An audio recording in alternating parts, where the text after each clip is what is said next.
The plan to withdraw some 2,000 U.S. troops from Syria has raised concern that other parties in the conflict could move in to fill the void. Turkey has announced an offensive against the Kurds, and Russia is suspected of planning to move into the oil-rich area once the Americans leave.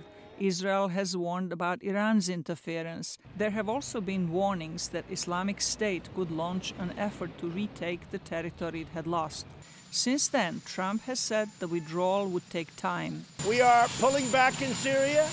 We're going to be removing our troops. I never said we're doing it that quickly, but we're decimating ISIS. Trump dispatched his national security advisor to the Middle East to discuss the withdrawal with regional allies Turkey and Israel. Right on your border, we have the problem of the conflict in Syria.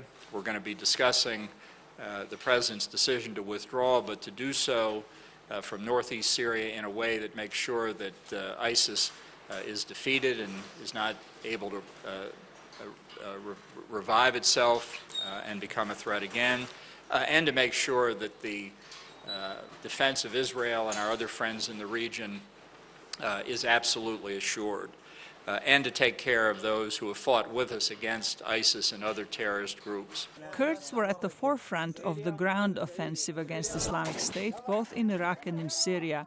A U.S. withdrawal makes them vulnerable to attacks by the Syrian government forces and by Turkey.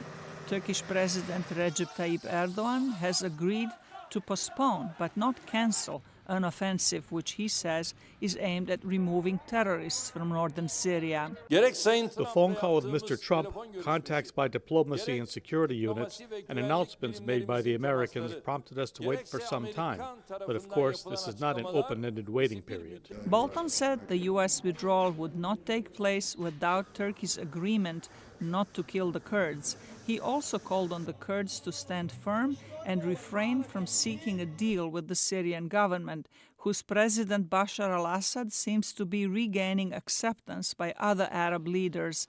Zlatica, Hoke, VOA News, Washington.